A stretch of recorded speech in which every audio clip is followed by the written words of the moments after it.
معاشی دہشت گردی کی سیریز میں یہ ہمارا تیسرا پروگرام ہے۔ پہلے دو پروگراموں میں ہم آپ کو بہت واضح طور پر بتا چکے ہیں کہ اللہ کے فضل سے پاکستان دنیا کا امیر ترین ملک ہے۔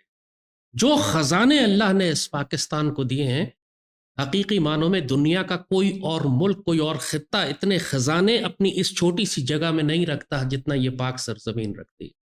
یعنی صرف ریفرنس کے حوالے سے تھوڑا سا آپ کو بتائیں کہ جو تھر کا کوئلہ ہے، وہ جو انرجی پیدا کر سکتا ہے، وہ جو اس سے ہم فیول بنا سکتے ہیں، بجلی بنا سکتے ہیں، وہ پاکستان کی مکمل ضروریات کے لیے 200 سال تک کافی ہے۔ اللہ اکبر وللہ الحمد۔ اور جو اس کی انرجی ویلیو ہے، وہ سعودی عرب اور ایران کے جتنے بھی تیل اور گیس کے ذخائر ہیں ان سے زیادہ ہے۔ ناقابل یقین بات لگتی ہے کہ 1991 میں یہ کوئلہ ڈسکور ہوا تھا، اور 30 سال تک ناپاک اور ذلیل حکمرانوں نے، یہ جو پولیٹیشنز اور یہ سیاست باز اور یہ معاشی دہشت گرد جو پاکستان پر حکومت کرتے رہے، انہوں نے اس قوم کو نکالنے کی ہی اجازت نہیں دی، کیونکہ انہوں نے سارے کانٹریکٹس وہ جو IPP کے کیے ہوئے تھے، جس کے لیے یہ مہنگے داموں تیل باہر سے منگواتے تھے اور کیپیسٹی پیمنٹس اور اس قسم کے حرام کانٹریکٹس کر کے جو انہوں نے اپنا منافع کمانا تھا، معاشی دہشت گردی ریاست کے خلاف کرنی تھی، اگر تھر کا کوئلہ استعمال ہو جاتا تو یہ پھر حرام کا منافع کیسے کھاتے؟ اسی لیے اسی ذلیل طبقے نے کبھی پاکستان میں کالا باغ ڈیم نہیں بننے دیا۔ یہ کالا باغ ڈیم اگر بن جاتا منگلا اور تربیلا کی طرح، تو آپ کو ہائیڈل پاور جو ہے اس سے بجلی بنائی جانے، 4 روپے 5 روپے یونٹ 3 روپے یونٹ آپ کو وہ بجلی بنتی، تو پھر یہ 70 روپے یونٹ IPPs کے کانٹریکٹ سے آپ کو کیسے بجلی فروخت کرتے؟ ہم آپ کو یہ بھی تسلی سے بتا چکے ہیں، تفصیل سے بتا چکے ہیں کہ کس طرح عالمی دہشت گرد ادارے IMF جیسے پورے ملکوں کو ہڑپ کرتے ہیں قرض دے کر۔ جو ڈیٹ ٹریپ ہے وہ اصل میں ڈیتھ ٹریپ ہوتا ہے۔ ایک دفعہ قرضے میں پھنسا دو تو یہ موت کی گرفت ہوتی ہے۔ دنیا کا کوئی ملک IMF کے پاس جا کر خوشحال نہیں ہوا، ڈسنٹیگریٹ ضرور ہوا ہے، تباہ و برباد ضرور ہوا ہے۔ IMF آپ یہ سمجھ لیں کہ یہ عالمی یہودی ادارہ ہے، یہ کوئی انسانوں کی یا پاکستان کی فلاح کے لیے نہیں بنا ہے۔ یہ اکنامک ہٹمن ہوتے ہیں، یہ معاشی دہشت گرد ہوتے ہیں۔ ان کا مقصد یہ ہوتا ہے کہ ریاست پاکستان کو یا کسی بھی ملک کے ساتھ یہ جو معاہدے کرتے ہیں اس کو اپنی ایسی گرفت میں لے لیں کہ اس کے بعد وہ ریاست بکھر جاتی ہے، اپنے خزانے فروخت کر دیتی ہے ان کو، اور اس کی پوری عوام بھوکی ننگی مر جاتی ہے، تباہ و برباد ہو جاتی ہے، اس میں خانہ جنگی شروع ہو جاتی ہے، اور پھر آخر میں باہر سے فوجیں داخل ہو کر اس ملک پر قبضہ کر لیتی ہیں۔ یہ سب کچھ ہم آپ کو پچھلی 2 قسطوں میں بتا چکے ہیں، تفصیل کے ساتھ، ثبوتوں کے ساتھ۔ اس مرتبہ ہم بات کریں گے کہ ان مسائل کا حل کیا ہے، پس چه باید کرد، اب ہم کیا کریں؟ بابا اقبال نے بھی وہ اپنی کتاب لکھی تھی، جب پوری امت مسلمہ کے مسائل انہوں نے بیان کر دیے تو پھر وہ کتاب لکھی پس چه باید کرد۔ اب امت کیا کرے؟ جب اتنا بڑا کینسر پھیل جاتا ہے انسان کے جسم میں، جیسے یہ جو کرپشن کا کینسر ہمارے وجود میں پھیلا ہے، جو معاشی دہشت گردی کا کینسر پاکستان کے وجود میں پھیل گیا، تو آپ یہ بہت اچھی طرح جانتے ہیں کہ کینسر کو نکالنے کے لیے پہلے بڑی خطرناک سخت سرجری ہوتی ہے۔ آپ ٹیومر نکالتے ہیں پکڑ کے، اور سرجری سے نکالے جاتے ہیں، اور اس کے بعد پھر اس زہر کو صاف کرنے کے لیے کیمو تھراپی کی جاتی ہے۔ پورا جسم تکلیف اٹھاتا ہے، جسم کا ایک ایک جوڑ ہل جاتا ہے، سر کے بال گر جاتے ہیں، جسم کمزور ہو جاتا ہے، لیکن اگر زندگی بچانی ہے تو آپ کو وہ کیمو تھراپی کرنی پڑتی ہے۔ اسی طرح یہ پاک سرزمین کی ایک ایک جڑ میں جس طرح یہ کینسر بیٹھ گیا ہے معاشی دہشت گردی کا، اس کو نکالنے کے لیے اب کوئی سافٹ سولوشن نہیں ہے۔ اب آپ کو بھی ایک دہشت گرد ہونا پڑے گا اس دہشت گردی سے نمٹنے کے لیے۔ ہم جو بھی سولوشنز یہاں بتائیں گے یہ شیروں اور دلیروں کے لیے، بزدلوں بغیرتوں کے لیے تو ہے نہیں، کیونکہ یہی وہ ذلیل قسم کی اشرافیہ ہے کہ جس نے اس پاکستانی ریاست کو غلام بنا دیا ہے، پاکستان کو توڑ کر بکھیر کر الگ الگ کرنا چاہتے ہیں یوگوسلاویہ کی طرح۔ تو ان سے تو توقع نہیں کی جا سکتی کہ یہ پاکستان کو ریفارم کریں گے یا پاکستان کی ترقی میں اپنا کوئی حصہ ڈالیں گے۔ یہ تو گدھ ہیں جو لاش نوچنے کے لیے آتے ہیں صرف۔ لہٰذا سب سے پہلا سٹیپ اگر پاکستان کو ہم نے ٹھیک کرنا ہے تو پہلا سٹیپ اس کا یہی ہے کہ ملک میں ایک اکنامک ایمرجنسی، ایک معاشی ایمرجنسی لگانی پڑے گی۔ پاکستان میں ایک سخت ڈنڈے والی سرکار کو لانا پڑے گا۔ اگر پاک فوج یہ کام نہیں کرنا چاہتی تو پھر اس کے علاوہ اور کوئی حل ہے نہیں. پھر آپ انتظار کریں یوگوسلاویہ کی طرح، سوویت یونین کی طرح، کہ حالات اس نتیجے پر پہنچ جائیں کہ اللہ نہ کرے ریاست بکھرنے لگے، پھر شاید آپ اٹھیں اس ملک کو بچانے کے لیے. لیکن اگر آپ اس پاک سرزمین کو اس وقت ہم ایسی سٹیج پر جیسے کہا کہ ہم پہنچ چکے ہیں کہ ہم تو گھر کے خزانے بیچنے پر آ گئے سود کی ادائیگی کے لیے، لیکن پھر بھی وہ سود کبھی ادا نہیں ہوگا، کیونکہ جو لوگ اس وقت پاکستان کو چلا رہے ہیں وہی سب سے بڑا کینسر ہے. تو پہلے آپ کو پاکستان میں معاشی ایمرجنسی نافذ کرنی، ایک مضبوط ڈنڈے والی سرکار لے کر آنی. جب پاکستان میں آپ ایک پیٹریوٹک ٹیم لے کر آتے ہیں تو اس کا پہلا کام یہ ہوتا ہے کہ اسٹریٹجک پلاننگ کے ساتھ وہ کام شروع کرتی ہے کہ ہم نے پاکستان کی تعمیر کیسے کرنی ہے. ایوب خان سے سیکھیں. ایوب خان آتے ہی پہلا کام اس نے یہ کیا کہ بہترین دماغ اکٹھے کیے اور 5 ایئر پلان بنایا پاکستان کا پہلا. اور اس 5 ایئر پلان کے تحت جو ڈیولپمنٹل اکنامسٹ تھے اس کے اندر، وہ لوگ جو ملکوں کی تعمیر کرنے والے ذہن رکھتے تھے، انہوں نے سوچا کہ آنے والی نسلوں کو ہماری کس چیز کی ضرورت ہوگی. انہوں نے ڈیم بنانے شروع کیے، انہوں نے نہری نظام بنانا شروع کیا، انہوں نے فوڈ سیکیورٹی اور زراعت کا انتظام کیا، انہوں نے کراکرم ہائی وے بنانی شروع کی، انہوں نے اسلام آباد کا شہر آباد کیا، انہوں نے پاکستان کا پورا تعلیمی نظام اوور آل کر دیا. یہ ہوتی ہے ڈیولپمنٹل اکنامکس. لیپ ٹاپ تقسیم کر دینا، لنگر خانے کھول دینا، لوگوں میں الیکٹرک بائک تقسیم کر دینا، یہ ڈیولپمنٹل اکنامکس نہیں ہوتی. یہ عبدالستار عیدی کا کام ہوتا. ریاست کا کام یہ نہیں ہے کہ ریاست حکمران آنے کے بعد لیپ ٹاپ تقسیم کرتے پھریں. ایوب خان سے سیکھیں، جیسے ہم نے کہا وہ بھی پاکستانی تھا نا، اس کی ساری ٹیم بھی پاکستانی تھی. تو پاکستان میں پہلے جو آپ اس ناپاک اور غلیظ جمہوریت کو، یہ ظلم و استبداد کا دیو جس کو تم آزادی کی نیلم پری سمجھتے ہو، اس جمہوریت کو ہمیں دفن کرنا پڑے گا، ورنہ یہ جمہوریت پاکستان کو نعوذ باللہ دفن کر دے گی. اس میں اب کوئی دو رائے نہیں. تو معاشی ایمرجنسی کی ضرورت، اس کے بعد ایک سخت ڈنڈے والی سرکار، مضبوط ٹیم اور سمجھدار ٹیم کہ جو آتے ہی پہلا کام یہ کرے کہ 5 سال کا پروگرام بنائے پاکستان کے لیے کہ ہم نے کس سمت میں اس پاکستان کی تعمیر کرنی ہے. اور ایک دفعہ آپ کے پاس وہ ٹیم آ جائے، لیکن جب تک وہ ڈیولپمنٹل پلان بن رہا ہے ہمیں بہت سارے سٹیپس ہیں نیچے جو امیجیٹلی فوری طور پر کیے جا سکتے ہیں. اور وہ فوری طور پر سٹیپس اس آنے والی مضبوط حکومت کو جو کرنا ہے، سب سے پہلا کام یہ ہے کہ آپ نے اکاؤنٹیبلٹی شروع کرنی ہے ان معاشی دہشت گردوں کی جنہوں نے پچھلے 40-50 سال میں پاکستان کا خون نچوڑ لیا. آج جو پورے پاکستان میں تباہی ہوئی ہے، جو پاکستان پہ سینکڑوں ارب ڈالر کا قرضہ چڑھا دیا گیا ہے، ان سارے معاشی دہشت گردوں سے آپ نے وہ رقم نکلوانی ہے.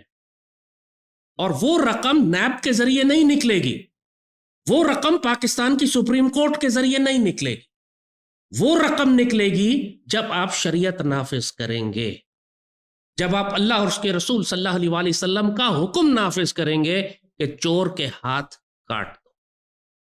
اللہ قرآن میں فرماتا ہے نا کہ قصاص میں تمہاری زندگی ہے. اگر کوئی قوم قصاص سے فرار ہونا شروع کرے کہ ہم قصاص نہیں لیں گے، ہم آنکھ کے بدلے آنکھ اور خون کے بدلے خون نہیں کریں گے، تو پھر وہ سوسائٹی، وہ معاشرہ، وہ قوم ہلاک ہو جائے گی. پھر شکایت نہ کرو اللہ سے کہ ہم پہ بھوک اور خوف کا عذاب اور دہشت گردی یہ سب کیوں مسلط ہو گئی ہمارے اوپر. اس لیے کہ تم اللہ کے ہر حکم سے بھاگتے ہو، تم سود اور ربا کا کاروبار کرتے ہو، اللہ اس کے رسول سے جنگ کرتے ہو اور توقع کرتے ہو کہ تمہاری معیشت ٹھیک ہو جائے گی. تم قصاص سے فرار اختیار کرتے ہو، زمین میں فساد کرنے والوں کے ہاتھ نہیں کاٹتے مخالف سمتوں سے اور سولی نہیں چڑھاتے، پھر ماتم کرتے ہو کہ ہم پر دہشت گردی مسلط ہو گئی. پاگل تو تم خود ہو. اللہ نے تو صاف صاف بتایا ہوا ہے کہ کس طریقے سے معاشرے کو ٹھیک کرنا ہے. قصاص میں تمہاری زندگی ہے، قرآن کہتا ہے، سیدی رسول اللہ فرماتے ہیں، قرآن پاک کہتا ہے چور کے ہاتھ کاٹ دو. تو یہ جو معاشی دہشت گرد ہیں، یہ کوئی مجاہدین تو نہیں ہے کہ تم ان کے ٹکڑے اڑا دو تب بھی یہ استقامت سے کھڑے رہیں گے. چور کے بچے ہیں بے غیرت سارے. ایک کا ہاتھ کاٹو، یہ باقی سارے پوری دنیا سے اپنی دولت لا کے پاکستان میں جمع کرنا شروع کریں گے. آپ کو نیب بند کر دیں، آپ نیب کی ضرورت نہیں ہے. آپ کو صرف ایک فراڈ ادارہ ہے جو نہ چوروں ڈاکوں کو پکڑتا ہے، اور پکڑتا بھی ہے تو پلی بارگین کر کے چھوڑ کے دوبارہ ان کو اجازت دے دیتا ہے کہ آپ ریاست کے حکمران بن جائیں. آپ کو شریعت نافذ کرنی ہے فوجی عدالتوں کے ذریعے، پیریڈ، ختم بات. اس کے علاوہ اور کوئی آپشن نہیں ہے. جب آپ نے فوجی عدالتیں بنائی ہیں، بی ایل اے اور ٹی ٹی پی کے خلاف ان کو استعمال کر رہے ہیں، اور ایون پاکستانی ریاست کے خلاف حملہ کرنے والی یہ جو تحریک انتشار ہے، فسادی کمینے، ان کی مقدمات بھی آپ فوجی عدالتوں میں لے جا رہے ہیں. تو وہ جنہوں نے معاشی دہشت گردی کر کے پوری پاکستانی ریاست کا بیڑا غرق کر دیا، ہم کو یہودیوں اور ہندوؤں کا غلام بنانے جا رہے ہیں، ان کو فوجی عدالت میں لا کر ان کے ہاتھ اور پاؤں مخالف سمتوں سے کیوں نہیں کاٹے جا سکتے؟ اللہ کا حکم بھی ہے اور وقت کے پاکستان کے دفاع کی ضرورت بھی، تو کریں نا، اس کے علاوہ اور کوئی حل نہیں ہے۔ اگر آپ یہ نہیں کرنا چاہتے پھر باقی ساری باتیں جو میں نیچے بتا رہا ہوں بیکار ہے، کچھ بھی نہیں ہوگا۔ بیکاز پری ریکویزٹ یہ ہے کہ آپ کے پاس ایک جنرل ہو اور ایک روتھلیس ٹیم ہو، ایک فوج ہو۔ آپ کسی بھی جنگ میں جانا چاہتے ہیں تو پہلے آپ ایک کمانڈر سلیکٹ کرتے ہیں، اس کی فوج سلیکٹ کرتے ہیں، اور اس کے بعد آپ جنگ میں جاتے ہیں۔ آپ کو یہ جو حکومت ہے اس کو ہٹا کر ایک یہاں پہ پیٹریوٹک ڈنڈے والی سرکار لانی ہوگی، مضبوط تگڑے مسلمانوں کو لے کر آئیں جو خود عہدے کی خواہش نہ کرتے ہوں، جن کا ٹریک ریکارڈ صاف ہو۔ کیا 25 کروڑ میں کوئی صاف ستھرا مسلمان ایفیشینٹ، دلیر اور اللہ سے ڈرنے والا اور پاکستان کے معاملات کو سمجھنے والا آپ کو نہیں ملے گا؟ کیا آپ کو ان سیاسی جماعتوں میں نہیں ملے گا؟ پورے پاکستان میں تو ہزاروں لاکھوں مسلمان ہیں جنہوں نے ساری زندگیاں لگا دی اس پاک سرزمین کی حفاظت کے لیے، اس کی خدمت کرتے ہوئے، جو ایماندار بھی ہیں اور قابل بھی ہیں۔ صرف ایماندار ہونا کافی نہیں ہے، قابل ہونا ضروری ہے۔ وہ جو کسی نے کہا نا کہ بزرگ نے، انسانی تاریخ پہ صرف 2 آدمیوں نے اثر ڈالا، ایک وہ درویش جس کے ہاتھ میں قلم ہوتا ہے، اور ایک وہ سپہ سالار جس کے ہاتھ میں تلوار ہوتی ہے۔ اقبال بابا نے جسے کہا تھا جنیدی اور ارد-شیری، ماشاءاللہ اس دفعہ پاکستان کا سپہ سالار جو ہے وہ اللہ کے فضل سے قرآن کا حافظ بھی ہے اور سیدی رسول اللہ کے خاندان سے بھی، اور اس کے ہاتھ میں تلوار بھی ہے۔ اس سے بہترین موقع تو پاکستان کو کبھی مل ہی نہیں سکتا۔ تو میں براہ راست جنرل عاصم سے مخاطب ہو کر کہوں گا، آج اختیار ہے آپ کے پاس۔ اب اللہ نے آپ کو 2-3 سال کی ایکسٹینشن اور دے دی ہے۔ اب جو کچھ ہونا ہے پاکستان میں وہ آپ کے دور حکومت میں ہو۔ اللہ آپ سے سوال کرے گا اس پاک سرزمین کے بارے میں کہ اس کی حفاظت، اس کی آبرو کی حفاظت آپ کے حوالے کی گئی ہے۔ اور اب ہم بڑا صاف آپ سے کہہ رہے ہیں کہ اس میں اللہ کا حکم نافذ کریں۔ آپ کر سکتے ہیں، کسی کے باپ کی مجال نہیں ہے کہ آپ کو روکے، اگر آپ پاکستان میں شریعت نافذ کرنا شروع کریں، اور شروع کریں اس بات سے کہ زمین میں فساد کرنے والوں کو سولی چڑھایا جائے گا، چاہے وہ عسکری دہشت گرد ہو، نظریاتی دہشت گرد ہو یا معاشی دہشت گرد، شریعت کو نافذ کرنا پڑے گا۔ ایک جانب سزاؤں کے حوالے سے، دوسری جانب سود اور ربا کے نظام کو ختم کرنے کے۔ ابھی کانسٹیٹیوشنل امینڈمنٹ کی ہے، اس میں کہتے ہیں 2028 میں ہم سود ختم کریں گے۔ کیوں 2028 میں؟ آج کیوں نہیں؟ 2028 تک ہم کیوں سود کا کاروبار کریں گے؟ اس کو تو آج ختم کیا جا سکتا ہے۔ کم از کم حکومت پاکستان اور پاکستان کے اندر ادارے جو آپس میں سود کا کاروبار کرتے ہیں، اس کو تو بند کیا جا سکتا ہے۔ یہ جو آپ تنخواہوں کے اوپر اور بینک کے اندر پروویڈنٹ فنڈ کے اوپر اور سیونگز اکاؤنٹ پہ جو سود دیتے ہیں، اس کو تو ختم کیا جا سکتا ہے۔ جو ریاست کے ادارے آپس میں معاملات کرتے ہیں، تو سود کے خلاف جس اللہ اس کے رسول صلی اللہ علیہ وآلہ وسلم نے جس طرح اعلان جنگ کیا ہے، اس طرح پاکستان اور پاکستان کی مسلح افواج کو بھی سود کے خلاف اعلان جنگ کرنا ہے۔ اور یہ بہترین موقع ہے ہمارے پاس۔ جیسے کہا کسی کا باپ نہیں روک سکتا ہمیں اگر ہم کرنا چاہیں۔ تو جو کچھ اب ہم نیچے بتانے جا رہے ہیں، اس کے لیے ایک مضبوط حکومت اور ایک کلیئر 5 ایئر پلان کی ضرورت ہے آپ کو۔ لیکن اس سے پہلے کہ 5 ایئر پلان بنائیں جو ڈیولپمنٹل اکنامسٹ بناتے ہیں، جب آپ ایک سود خور کو لا کے فائنانس منسٹر بنا دیں گے تو وہ اس کی ساری اکنامکس یہی ہے کہ لیز پر گاڑیاں دے دو، قرضے دے دو، کریڈٹ کارڈ دے دو۔ وہ ڈیولپمنٹل اکنامکس نہیں ہے، وہ سود خور کا بچہ ہے۔ شوکت عزیز ہو یا معین قریشی ہو یا اس وقت جو بیٹھے ہوئے ہیں، یہ سارے سود خور ہیں۔ They are not developmental economist جو نسلوں کی پلاننگ کر رہے ہو کہ آنے والی نسلوں کے لیے ہم کس طرح پاکستان کی تعمیر کریں، جیسا ایوب خان نے کیا تھا۔ آج پورا پاکستان اگر چل رہا ہے تو ایوب خان کے ویژن پر چل۔ تو مزید ہم نے کیا کرنا ہے، جیسے کہ پہلے آپ ایک مضبوط حکومت لے کر آئیں، اکاؤنٹیبلٹی شروع کریں، شریعت نافذ کریں، چوروں کے ہاتھ کاٹیں اور پیسہ نکالنا شروع کریں۔ کئی 100 ارب ڈالر آپ نکال لیں گے بغیر انویسٹیگیشن کیے۔ آپ صرف ان چوروں سے یہ کہیں نکالو اپنا پیسہ، اب ورنہ تمہارے ہم ہاتھ کاٹیں گے۔ جیسے کہا یہ کوئی مجاہد تو نہیں جو سٹینڈ لیں گے۔ آپ کو پتہ بھی نہیں ہوگا دنیا کے کس کونے سے پیسہ لا کے یہ آپ کو جمع کرائیں گے۔ آپ ان کے پیچھے نہیں جا سکتے، 20 سال لگ جائیں گے پاناما کیس انویسٹیگیٹ کرتے ہوئے۔ آپ کو روتلس ہونا۔ آپ کو یہ سعودی عرب کے بادشاہ نے کیا کیا تھا تو عجیب و غریب طریقہ اس کا، لیکن افیکٹو تھا۔ سارے سعودی شہزادے سعودی مال لوٹ رہے تھے اپنی طاقت کا استعمال کرتے ہوئے۔ یہ محمد بن سلمان جب آیا تو اس نے، آپ کو یاد ہے، ان ساروں کو اس نے ہوٹل میں بند کر دیا، کہا تم لوگوں کو میں نکلنے نہیں دوں گا جب تک پیسے نہیں نکالو گے۔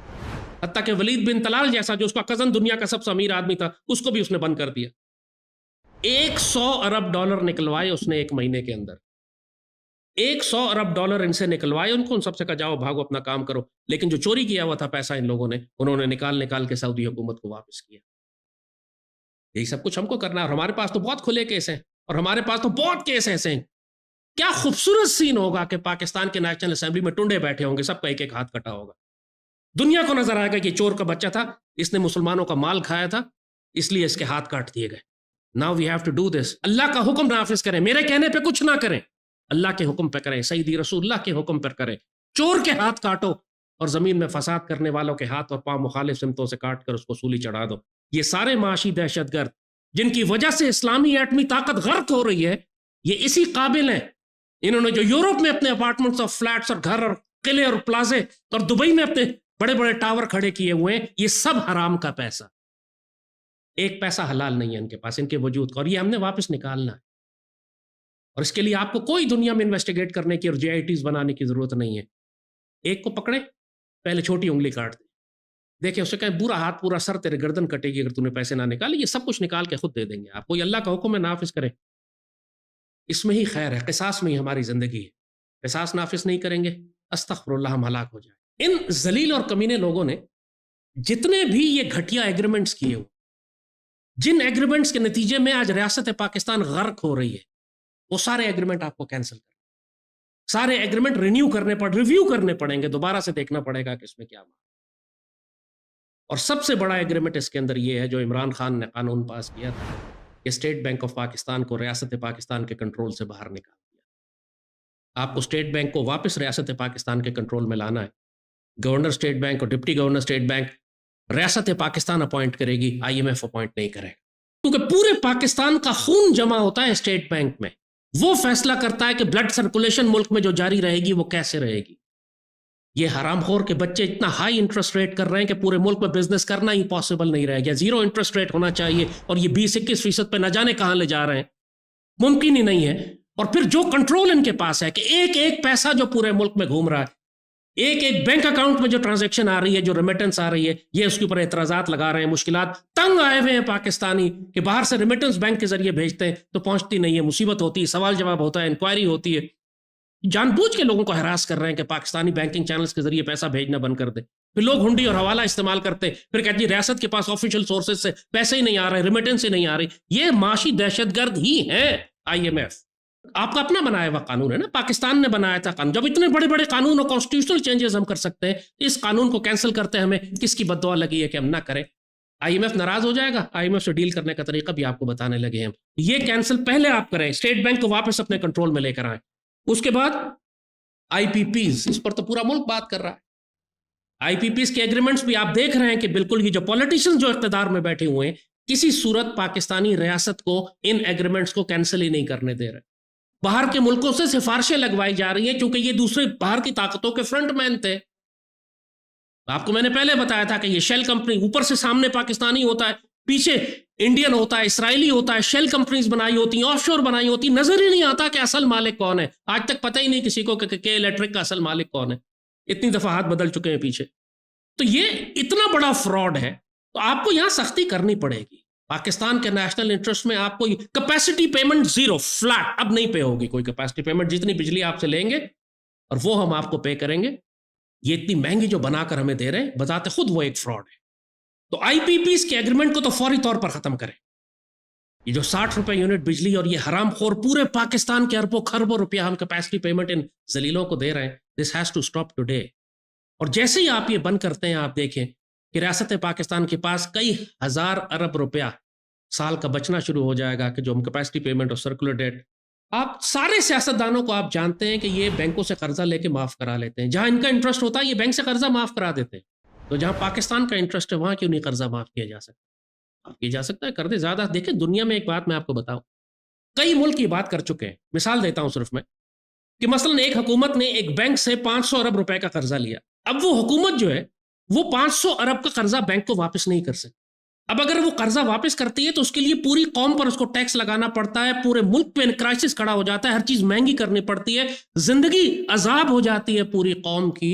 اس کے نتیجے میں جو ٹیکسز اور سود اور پیسہ جمع ہوتا ہے، پھر وہ ایک پرائیویٹ بینک کو 500 ارب کی قرضے اور سود کی ادائیگی ہوتی ہے۔ تو کئی ملکوں نے یہ کیا ہے کہ اپنی قوم کو بچانے کے لیے پرائیویٹ بینک کو ڈبو دیا.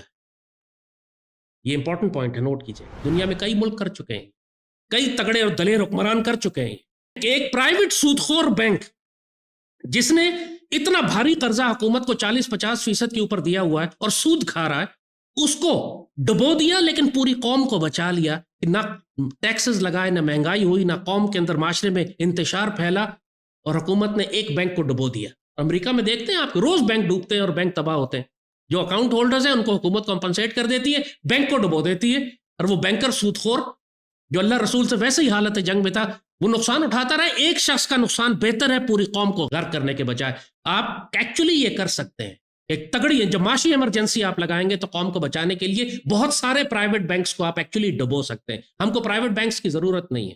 جو کچھ تباہی ملک میں یہ پرائیویٹ بینک مچاتے ہیں قوم کو اس کا اندازہ ہی نہیں ہے. فریکشنل ریزرو بینکنگ کے ذریعے جس طرح یہ 100 روپے کو 1000 روپے بنا کے دکھاتے ہیں، جس طرح یہ فیک کرنسی کریٹ کرتے ہیں، ایک تو ویسی فیٹ کرنسی ہے، فیک کرنسی ہے، پیپر کی ہے جس کے پیچھے کوئی بیکنگ نہیں ہے، میک بلیف ہے، بالکل ہے ٹوٹل فراڈ. اور پھر اس فراڈ کے اندر بھی یہ 100 روپیہ لے کے 1000 آدمیوں کو وہ قرض دیتے تھے، 100 روپے 1000 لوگوں کو قرض دیتے ہیں اپنی اس جادو کے ذریعے جس کو یہ فریکشنل ریزرو بینکنگ کہتے ہیں. نان ایگزسٹنٹ کرنسی کریٹ کرتے رہتے ہیں صرف اپنی اکاؤنٹنگ اور بک کیپنگ کے ذریعے. آپ ذرا پڑھیں نا کہ فریکشنل ریزرو بینکنگ کیا ہوتی ہے. فائنانس کا اتنا بڑا فراڈ ہے یہ، اسی لیے یہ سود کے نظام کے خلاف اللہ اس کے رسول نے اعلان جنگ کی ہے. اگر آپ کے پاس سونے کی ایک اچرفی ہے تو آپ سونے کی ایک اچرفی ہی قرض دے سکتے ہیں، لیکن اگر آپ پاس فیک پیپر کرنسی ہے اور صرف بک کیپنگ اور اکاؤنٹنگ ہے تو آپ 100 روپے کی جگہ 1000 روپیہ بھی قرض دے سکتے ہیں. اس طرح کا فراڈ کرتے ہیں بک کیپنگ میں یہ. اور اسی وجہ سے معاشرے میں کرنسی، معاشرے میں پیسہ زیادہ پھیل جاتا ہے جو کہ حقیقت میں موجود نہیں ہوتا. اسی لیے انفلیشن ہوتی ہے، اسی لیے مہنگائی ہوتی ہے.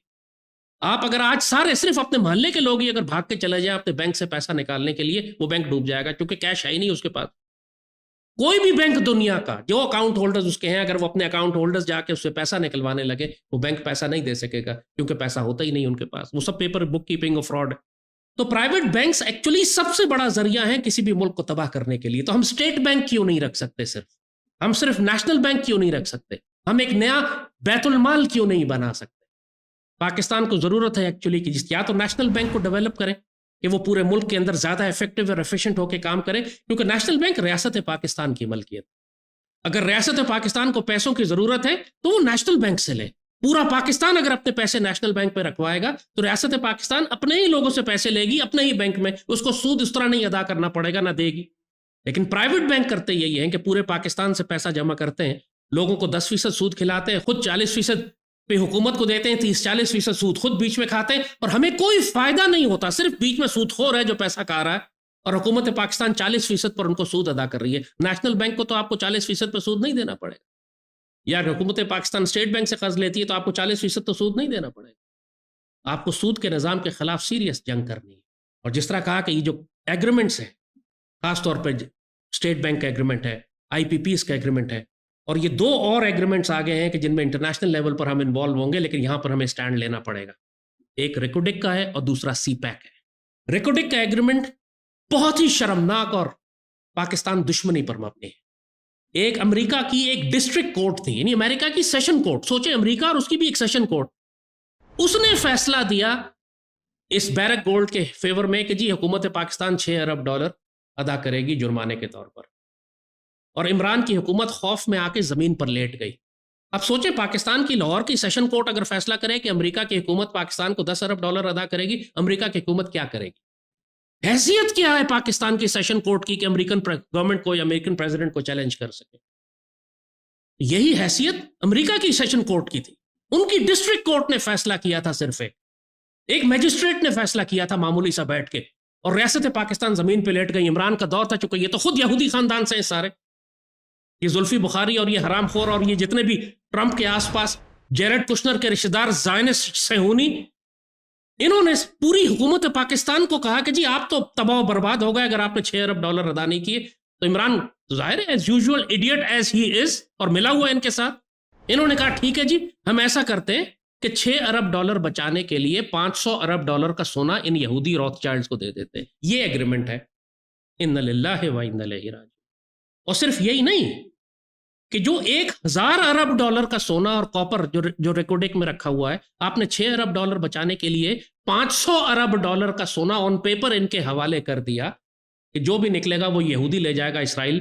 ساتھ ساتھ انہوں نے یہ شرائط بھی ڈال دی کہ یہ سونا سارا کا سارا ملک سے باہر پروسیس ہوگا. یعنی آپ یہ 6000 ٹرین کے ڈبے ہر مہینے بھر کر سونا اور ریت اور کاپر جو ہے وہ نکالیں گے یہاں سے اور اس کو ساؤتھ افریقہ لے جائیں گے کہیں اپنی فیکٹریز میں، وہاں پروسیس کریں گے. اگر 100 من سونا نکلتا ہے یا 100 کلو سونا نکلتا ہے تو حکومت پاکستان کو نہیں پتا ہوگا کہ وہاں کتنا نکلا ہے. جو یہودی بتائے گا وہ آپ کو ماننا پڑے گا. تو وہ 100 کلو نکالے گا، آپ سے کہے گا جی 2 کلو نکلا ہے، 5 کلو نکلا ہے، اس میں سے آدھا جو ہے وہ یہودی لے لیں گے، باقی جو 2-2.5 کلو ہے وہ حکومت پاکستان کا. اور اس میں سے بھی حکومت پاکستان نے 15% سعودی عرب کو دے دیا ہے. 1 ارب ڈالر لے کے ہم نے 300 ارب ڈالر کا سونا سعودی عرب کو دے دیا. مطلب بالکل پاگل ہے ہم کیا میں، مطلب باولے کتے نے کاٹ لیا ہے. ہم کیا کر رہے ہیں اپنے ساتھ اور پاکستان کے ساتھ؟ جب سینڈک میں چند کلومیٹر دور سینڈک کی مائن ہے گولڈ کی، وہ ہم سارے پاکستانی وہاں چلا رہے ہیں اس کو، وہ بھی ہم نے چائنا کو فروخت کی ہوئے نہ جانے کن شرائط کے اوپر، لیکن کم از کم وہاں پلانٹ لگا ہوا ہے، وہیں پروسیسنگ ہو رہی ہے، پاکستانی اس کو چلا رہے ہیں. تو ہم ریکوڈک کا سونا خود کیوں نہیں نکال سکتے؟ وہی سینڈک والا پلانٹ اٹھا کے ریکوڈک میں کیوں نہیں لگا سکتے؟ ہم کو یہودیوں کو لا کے، روتھ چائلڈ کو لا کے بلوچستان کے بیچ میں بٹھانے کی کیا ضرورت ہے؟ کوئٹہ میں انہوں نے اپنا کمانڈ سینٹر بنا لیا ہے، وہاں سے بیٹھ کے وہ BLA کو سپورٹ کریں گے. آلریڈی وہ ریکوڈک کے اندر وہاں پہ انہوں نے اپنا قلعہ بنانا شروع کر دیا ایسٹ انڈیا کمپنی کی طرح. وہاں پاکستان آرمی تک داخل نہیں ہو سکے گی. کچھ عرصے کے بعد ان کے سارے اسرائیلی آرمی اور مرسنریز اور سارے ان کے بلیک واٹرز اور کانٹریکٹرز آ کے وہاں بیٹھیں گے. ان کے اپنے ہیلی کاپٹرز ہوں گے، ان کا اپنا انفراسٹرکچر نیٹ ورک ہوگا. 6000 ٹرین کے ڈبے نکالیں گے یہ گوادر کے ذریعے اور لے کے جائیں گے ساؤتھ افریقہ پروسیس کرنے کے لیے. یہ کون سی ڈیل ہے جو ہم نے کی ہے؟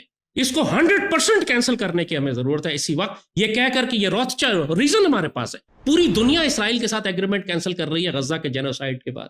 آپ صاف صاف کہیں کہ جی روتھ چائلڈز کی یہ کمپنی ہے، روتھ چائلڈز کے ساتھ پاکستان ڈیل نہیں کر سکتا کیونکہ اسرائیل کا بانی خاندان ہے، پاکستان یہودیوں کو اسرائیل کو تسلیم ہی نہیں کرتا اور تم مسلمانوں کے جینوسائیڈ میں شامل ہو، لہٰذا یہ ڈیل کینسل کی جا رہی ہے. جو اکھاڑ سکتے ہو اکھاڑ لو.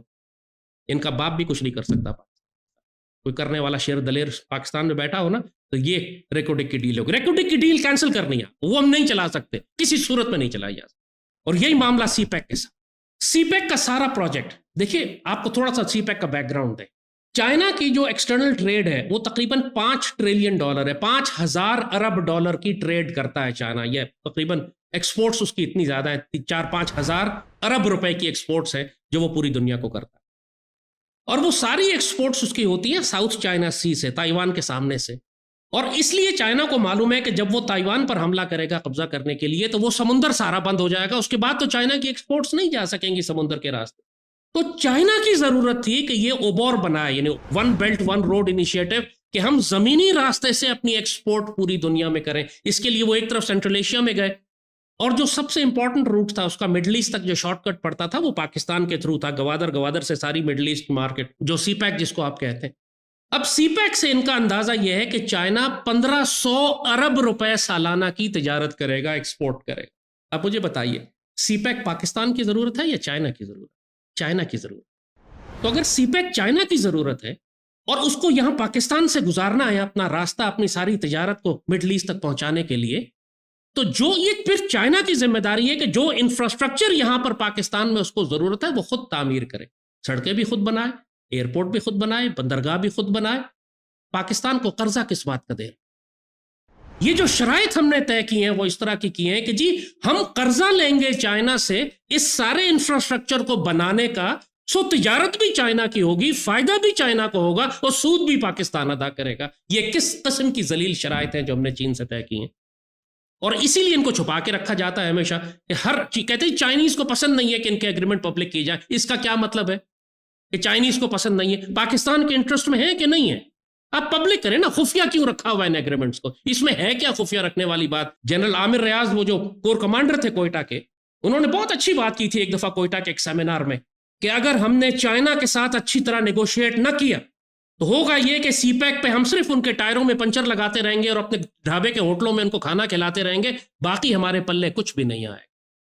And the Chinese are thinking that in next 10 years, the trade quantum that is going to pass through Pakistan will be $1 trillion. It is huge.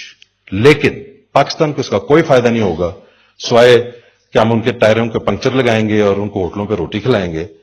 We will have no advantage until we have proper agreements done with our brothers. اور China کا track record کوئی اچھا نہیں ہے. سری لنکا کے ساتھ، افریقہ کے کئی ملکوں کے ساتھ انہوں نے یہ ڈیٹ ٹریپ انہوں نے بھی کیا ہوا ہے. سری لنکا کی انہوں نے پورٹ بنانے کے لیے قرضہ دیا، سری لنکا کے پاس پیسے نہیں تھے، انہوں نے کہا جی پوری پورٹ ہمیں دے دیں. اب ساری پورٹ جو ہے وہ چائنا استعمال کرتا ہے سری لنکا کے حصے میں دھیلا بھی نہیں آتا.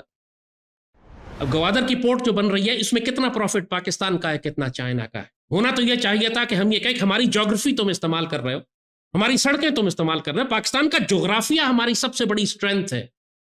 ہمیں 1 روپیہ خرچ کرنے کی ضرورت نہیں تھی سی پیک کے اوپر، نہ قرض لینے کی ضرورت تھی. یہ ساری مجبوری چائنا کی ہے، ہماری نہیں. ہماری تو کوئی سینٹرل ایشیا میں ایکسپورٹ ہی نہیں ہے. چائنا کی تو 1500 ارب ڈالر کی ایکسپورٹ صرف پاکستان کے راستے جانی ہے. تو سی پیک کو بھی رینیگوشیٹ کریں، چائنا کے ساتھ برابری کی سطح پر بات کریں، لیٹ کے بات نہ کریں. ایک چائنیز کنجر آتے ہیں پاکستان کے جھنڈے پہ کھڑے ہو کے گالیاں بکتے رہتے ہیں، ہماری پولیس دیکھتی رہتی ہے اس لیے کہ چائنا کا ایک بھنگی ہے. We have to deal with them honourably and with dignity. آپ ڈگنیٹی کے ساتھ ان سے بات کریں گے وہ زیادہ ریسپیکٹ کریں گے. اور اگر چائنیز لوگ پاکستان میں مر رہے ہیں تو یہ کاسٹ آف دی امپائر ہے جو ان کو بھی پے کرنی ہے اور ہم بھی پے کر رہے ہیں. جب برٹش امپائر کے لوگ پوری دنیا میں مارے جاتے تھے تو وہ کہتا تھا برٹش پرائم منسٹر کہ this is the cost of the empire that we pay. جب ہم اتنی بڑی امپائر بنانا جا رہے ہیں تو اپنے لوگوں کو مروانا پڑتا ہے، اس کے لیے جانیں دی جاتی ہیں.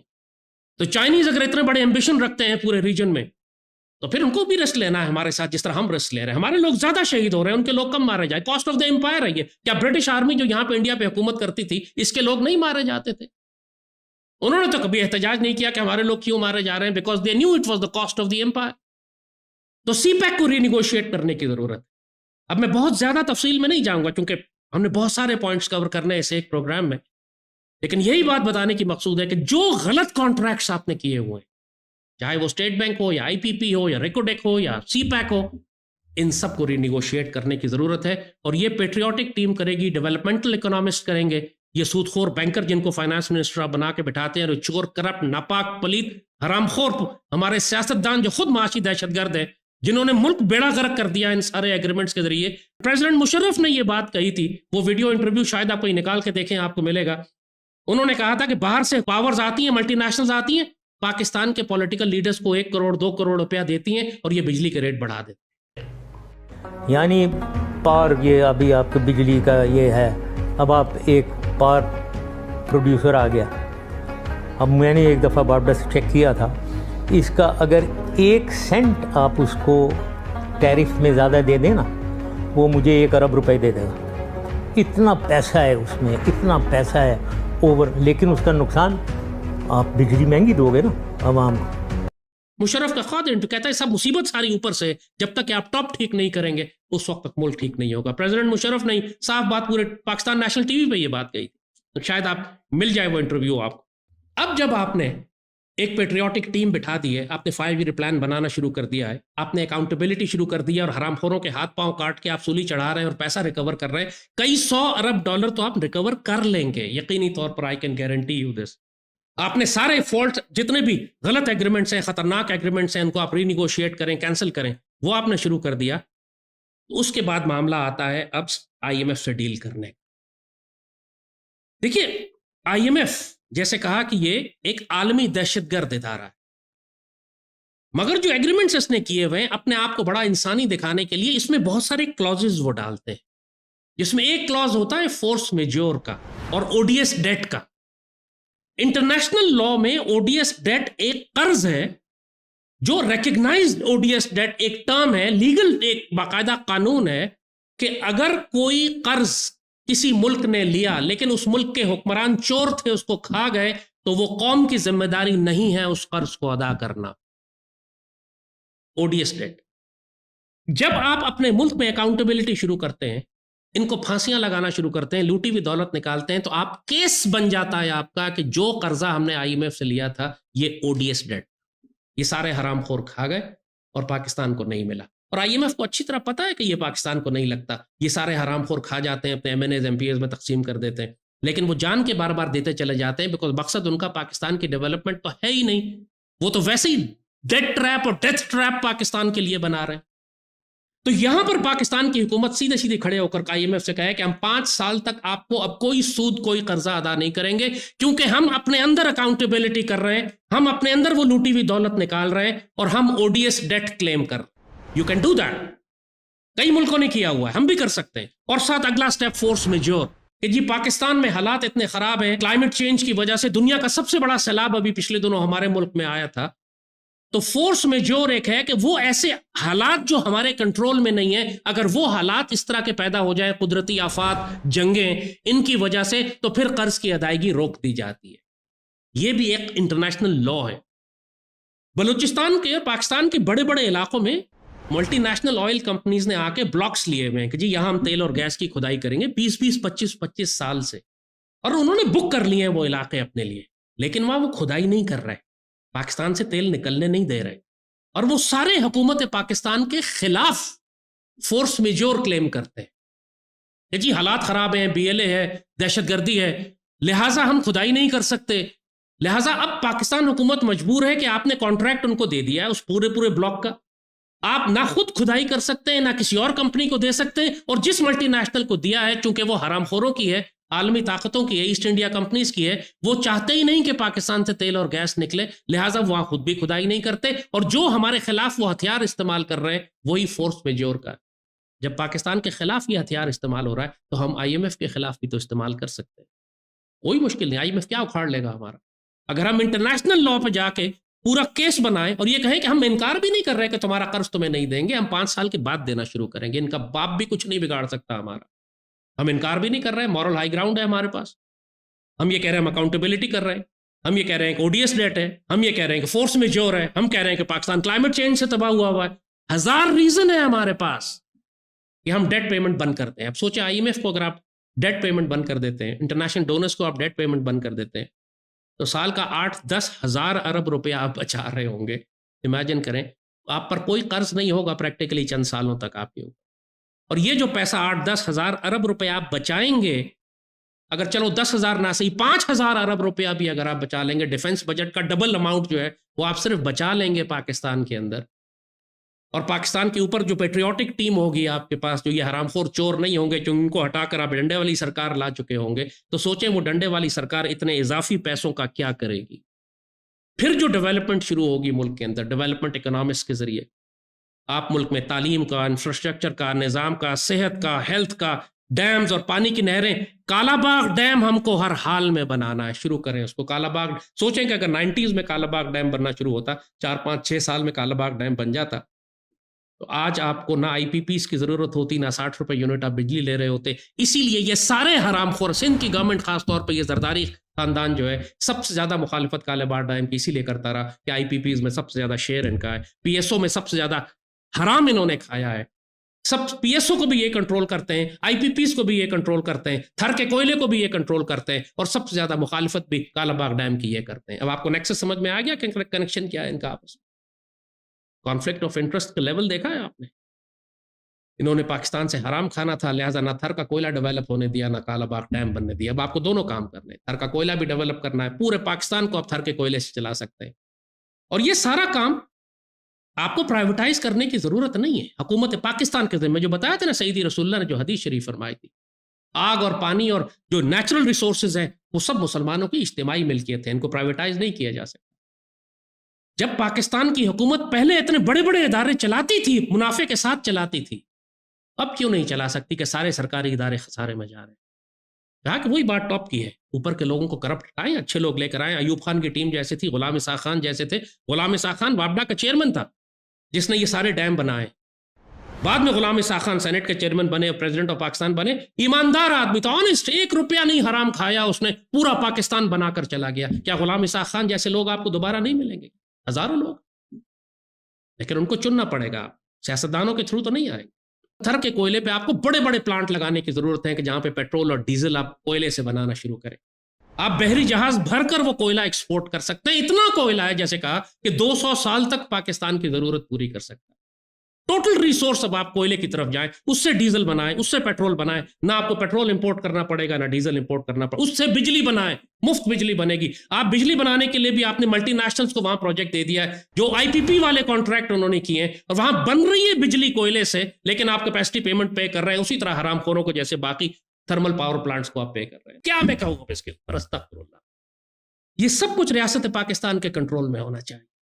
یہ جو ہم آپ کو سٹیپس بتا رہے ہیں، جو آپ سیکوینس میں کرتے چلے جائیں گے، سب کچھ ایک ساتھ ہوگا، آگے پیچھے نہیں ہوگا، سب کچھ ایک ساتھ ہی ہوگا۔ ظاہر ہے پوری ریاست ہے، ایک ساتھ سارے کام کیے جا سکتے ہیں، ایک ساتھ ہی حکومت بدلی جا سکتی ہے، ایک ساتھ اچھے لوگ لائے جا سکتے ہیں، ایک ساتھ اسٹیٹ بینک کا کانٹریکٹس اور ایگریمنٹس کینسل کیے جا سکتے ہیں، ایک ساتھ اکاؤنٹیبلٹی شروع ہو سکتی ہے، ایک ساتھ ہاتھ کاٹے جا سکتے ہیں۔ یہ سب کچھ سائملٹینیس ہوگا، لیکن ہم آف کورس سیکوینس میں بتا رہے ہیں آپ کو۔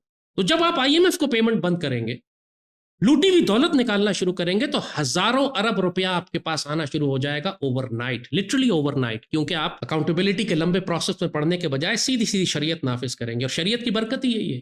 جس لمحے آپ شریعت نافذ کرنا شروع کریں گے، یہ سارے چور خود اپنا پیٹ پھاڑ کر دولت نکال کر آپ کے آگے جمع کرنا شروع کر دیں گے۔ اور پہلا کام آپ نے پھر یہ کرنا ہے کہ یہ قوم جو تکلیف میں ہے، اس کو ریلیف دے دیں اسٹریٹ اوے۔ وہ ہزاروں ارب روپیہ جو آپ بچائیں گے، اس کو قوم پر لگا دیں، کہیں یہ 3 سال کے لیے انکم ٹیکس معاف ہے ساری قوم کا، ساری مڈل کلاس آپ کی سانس آ جائے گی۔ مڈل کلاس جتنا بھی آپ کا بجلی پانی گیس کے خرچ، ہر چیز آپ سبسیڈائز کر کے ریڈیوس کر دیں پرائسز، اس کی قوم کو سانس آ جائے گی۔ اس وقت قوم کی سانس بند ہوئی ہے، people can't breathe. Immediately relief دینے کی ضرورت ہے، کیونکہ لوگ خودکشیاں کرنے جو آئے ہوئے ہیں، جو بغاوتی تحریکیں بن رہی ہیں، جو فرسٹریشن ہے، جو یہ کہا جا رہا ہے کہ ریاست پاکستان کے ساتھ ہمارا سوشل کانٹریکٹ ٹوٹ گیا ہے، پاکستان نے ہمیں دیا کیا ہے، ہم پاکستان چھوڑ کر چلے جاتے ہیں، اس ساری خرافات کو بند کرنے کی ضرورت ہے۔ ریاست پاکستان کو اپنے وسائل ان حرام خوروں کی پیٹ پھاڑ کر نکال کر اپنی عوام میں تقسیم کرنے کی ضرورت ہے۔ امیڈیٹلی آپ کو ہیلتھ فیسلٹیز کو بہتر کرنا ہے۔ تعلیمی نظام تباہ ہو چکا ہے مکمل طور پر، مطلب بالکل ہی سرکاری اسکول تو سارے پرائیویٹائز کیے جا رہے ہیں، دیکھ رہے ہیں آپ یہاں پر۔ ریاست کا رول ہی ختم کر دیا ہے انہوں نے حکومت پاکستان کا، پاکستان کو چلانے میں، اس کی نظریاتی روحانی تربیت کرنے میں، اس پاکستان کی اسٹریٹجک ڈائریکشن طے کرنے میں، ڈیولپمنٹ، پاکستان کی ڈیولپمنٹ 5 ایئر پلان، انہوں نے ریاست پاکستان کو لٹرلی اسلام آباد تک محدود کر دیا 18ویں ترمیم کے بعد، اور اس کو بھی ڈیلیور نہیں کر رہے، اس لیے کہ حرام خور کے بچے ایسے ہیں یہ کہ جو پیسہ ان کو ملتا ہے تو آپ کو ریلیف دینا ہے۔ انکم ٹیکس ایک حرام ٹیکس ہے، you should understand. Sales tax ایک حرام ٹیکس ہے، ان حرام ٹیکسز کو آپ کو ختم کرنا ہے۔ آپ ایک مسلمان سے وہ حلال کمائی کر کے ایک مزدور اپنے گھر لے کر جاتا ہے، اپنے بچوں کے پیسے دودھ خریدتا ہے بچوں کے لیے، تو اس سے آپ ٹیکس نہیں لے سکتے، یہ حرام ہے، یو کانٹ ڈو دس۔ یہ سب آپ کو سیلز ٹیکس بند کرنا پڑے گا۔ اور یہ جو ملٹی نیشنل کارپوریشنز ہیں جو پاکستان میں کام کرتی ہیں، بڑی بڑی، کوئی فوڈ سپلائیز میں گھسا ہوا ہے، کوئی فارماسیوٹیکلز کے اندر ہے، کوئی آپ کی فاسٹ موونگ کنزیومر گڈز میں ہے، یہ آپ اگر ایک صابن کی ٹکیا خریدتے ہیں، مثلا وہ صابن کی ٹکیا 100 روپے کی ہے، تو اس صابن کی ٹکیا کی قیمت ہوتی ہے 80 روپے، اور 20 روپے اس کے اوپر سیلز ٹیکس ہوتا ہے۔ اور پاکستان میں ہوتا یہ ہے کہ وہ قیمت چونکہ آپ دکاندار کو دیتے ہیں، وہ دکاندار اس کمپنی کو دیتا ہے، تو سیلز ٹیکس ایکچولی ان ملٹی نیشنل کمپنیز کے پاس جاتا ہے، وہ جمع کرتے ہیں پورے۔ مثلا 1 کروڑ صابن کی ٹکیا انہوں نے بنائی، تو 20 روپے کے حساب سے 20 کروڑ روپے ان کے پاس جمع ہوا سیلز ٹیکس کا، جو ان کا کام ہے کہ انہوں نے سرکاری خزانے میں جمع کرانا، مگر وہ نہیں کراتے۔ پورے پاکستان سے سیلز ٹیکس وصول کیا جاتا ہے، لیکن وہ 20 کروڑ روپے سرکاری خزانے میں جانے کے بجائے یا ان کی جیب میں جاتا ہے، یا اس کو وہ انڈر انوائس کرتے ہیں، جی ہم نے تو 1 کروڑ صابن تو بیچی نہیں، ہم نے تو 10 لاکھ صابن بیچی تھی، لہٰذا 1 کروڑ روپے جمع کرا دیں گے، تھوڑا سا ٹوٹل پورا کرتے ہیں، باقی FBR اور گورنمنٹ کے کرپشن کے ساتھ مل کے سارا پیسہ یہ ملٹی نیشنلز خود کھاتی ہیں۔ 3,500 4,000 ارب روپے سال کا جو سیلز ٹیکس میں یہ جمع ہوتا ہے پاکستان میں، یہ حکومت پاکستان کو نہیں جاتا، یہ فورن ملٹی نیشنلز یہودیوں کی جو پاکستان میں کام کر رہی ہیں، سارا اپنی جیب میں رکھ کے ملک سے باہر لے جاتی ہیں ڈالرز میں۔ تو سیلز ٹیکس لے کس لیے رہے ہیں پھر آپ؟ جب آپ لوٹی ہوئی دولت نکالنا شروع کر دیں گے، جب آپ اپنے ملک کے خزانے استعمال کرنا شروع کریں گے، تو آپ کو کوئی ضرورت نہیں ہے کہ آپ مزدور سے اور کسان سے اور یتیم سے اور بیوہ سے اور رکشہ چلانے والے سے اور ریڑھی چلانے والے سے اور گدھا گاڑی والی سے بھی آپ سیلز ٹیکس وصول کریں۔ اس سے بڑا ظلم اور کوئی ممکن نہیں ہے۔ 2 مسلمان تجارت کریں تو بیچ میں حکومت اپنا ٹیکس نہیں نکال سکتی۔ ہم کو پورے اکنامک سسٹم کو اسلامی قوانین کے مطابق لانا پڑے گا۔ معاشی دہشت گردوں کے ہاتھ بھی کاٹیں، قصاص نافذ کریں، انکم ٹیکس ختم کریں۔ اسلام میں زکوٰۃ کا ٹیکس، اسلامی قوانین کیوں نہیں نافذ کرتے؟ اسلام میں زکوٰۃ سیونگز پر ٹیکس ہے، انکم پہ ٹیکس نہیں ہے.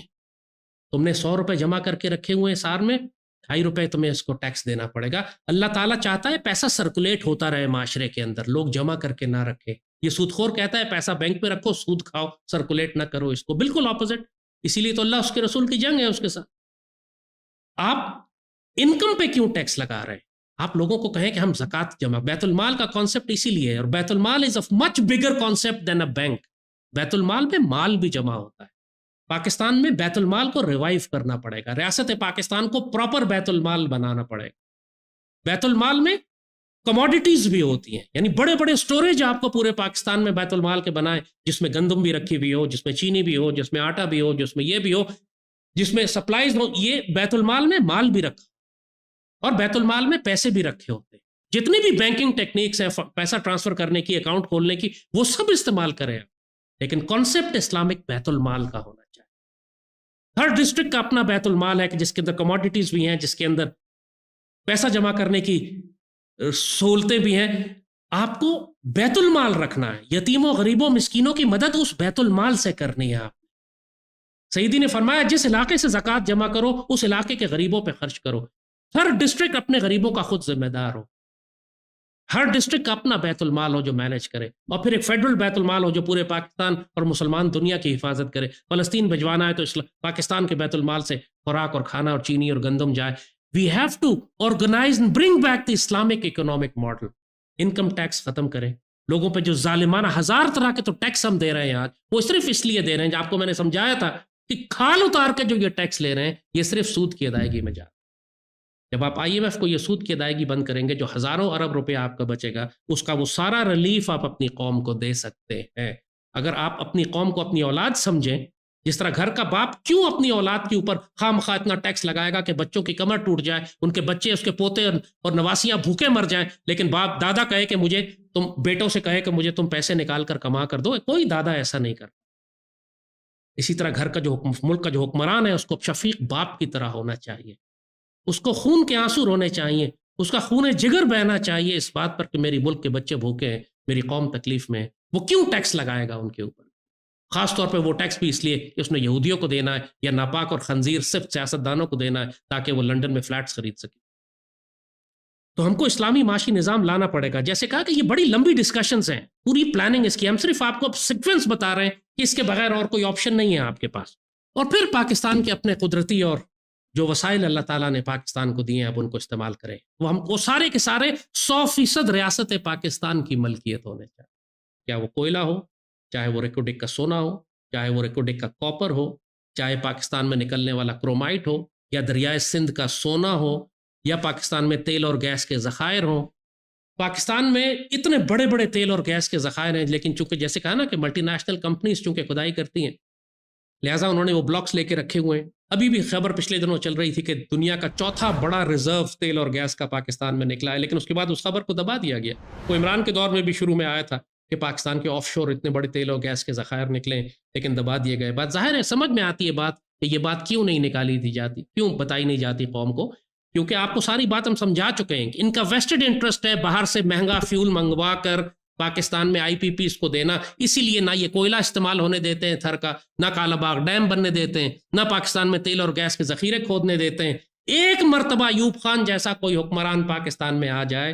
ایوب خان نے صرف 10 سال حکمرانی کی تھی، یاد رکھیے گا. آج پورا پاکستان اس کی برکت سے چل رہا ہے، چاہے اسلام آباد کا شہر ہو، یا سی پیک ہو، یا قراقرم ہائی وے، یا منگلا، یا تربیلا، یا وارسک ڈیم، اور پتہ نہیں کیا کیا، گوادر، یہ سب کچھ ایوب خان کی برکت. ایک اچھا حکمران آ جائے، پاکستان کی راتوں رات تقدیر بدل جائے گی. پاکستان کے قدرتی وسائل کے بارے میں جیسے میں نے کہا نا کہ آپ کو تھوڑا سا ہم اندازہ آپ کو دیتے ہیں کہ ہمارے پاس وسائل اور ریسورسز کیا ہیں. لیتھیم یعنی دنیا کا سب سے مہنگا منرل جو ہے، اس وقت پوری دنیا لیتھیم کے پیچھے جا رہی ہے. ہزاروں ٹن لیتھیم پاکستان کے اندر، millions of ton of lithium Pakistan میں موجود ہے. اربوں ڈالر اس کی قیمت ہے. کوئلہ جیسے بتایا کہ پورے ایران اور سعودی عربیہ کے کوئلے کے انرجی کے ذخائر سے زیادہ انرجی ہمارے پاس ہے. ہم سب کچھ کوئلے سے بنا سکتے ہیں. کیا پیٹرول تو کیا ڈیزل تو کیا بجلی تو کیا کچھ نہیں. $15 ٹریلین، 15,000 ارب ڈالر کا کوئلہ صرف تھر میں اللہ نے، اور باقی ملک میں بھی جو مختلف جگہ پہ پھیلا ہوا ہے. تیل اور گیس ہمارے پاس اتنا ہے جیسے کہا کہ وہ تو عام ایسٹیمیٹس ہے کہ دنیا کا چوتھا بڑا ذخیرہ ہمارے پاس ہے، جبکہ ہم نے ملک میں ابھی کھدائی کی ہی نہیں، پورا بلوچستان خالی پڑا ہوا ہے، کیونکہ ملٹی نیشنل کمپنیز نے فورس میجور کا قانون ہمارے خلاف اپلائی کر کے نہ خود کھدائی کرتے ہیں نہ ہمیں کھدائی کرنے دیتے ہیں۔ گولڈ ڈپازٹس 1000 ارب ڈالر، 1 ٹریلین ڈالر کا گولڈ اینڈ کاپر بلوچستان میں اور دریائے سندھ کے اندر اور وزیرستان میں اور پتہ نہیں کس کس علاقے میں، ابھی تو ہم نے کھودے ہی نہیں ہے کہ کیا ہمارے پاس پڑے ہوئے۔ آئرن اور ہمارے پاس ملینز آف ٹنس آئرن اور ہے، لوہے کے ہمارے پاس، کاپر کے ذخائر ہیں ہمارے پاس جپسم ہے، ہمارے پاس کرومائٹ ہے، اور ہمارے پاس روبیز، ایمرلڈز اینڈ سفائرز اینڈ ٹوپاز اور جواہرات ہیں، اور کسی نے مجھے کہا کہ کالا باغ میں ڈائمنڈز بھی ہیں، یعنی billions and billions of dollars کے یہ خزانے پاکستان میں رکھے ہوئے ہیں۔ نہ تو ہم ان کو خود استعمال کرتے ہیں، اور استعمال بھی جب کرنے پہ آتے ہیں تو کوڑیوں کے مول ان کو رف فارم میں ایکسپورٹ کر دیتے ہیں۔ کرومائٹ پاکستان سے جو نکلتا ہے، لٹرلی کسی نے مجھے بتایا کہ ہم 20 روپے کلو کے حساب سے کرومائٹ کی جو اور ہے اس کو ہم ایکسپورٹ کر رہے ہیں۔ اِنَّ لِلَّهِ وَإِنَّ إِلَيْهِ رَاجِعُونَ۔ جب کروم پروسیس ہو کے واپس آتا ہے تو 20,000 روپے کلو یا 2 لاکھ روپے کلو سے بھی زیادہ اس کی قیمت ہوتی ہے، اور ہم 20 روپے کلو میں صرف رف ایکسپورٹ کر رہے ہیں۔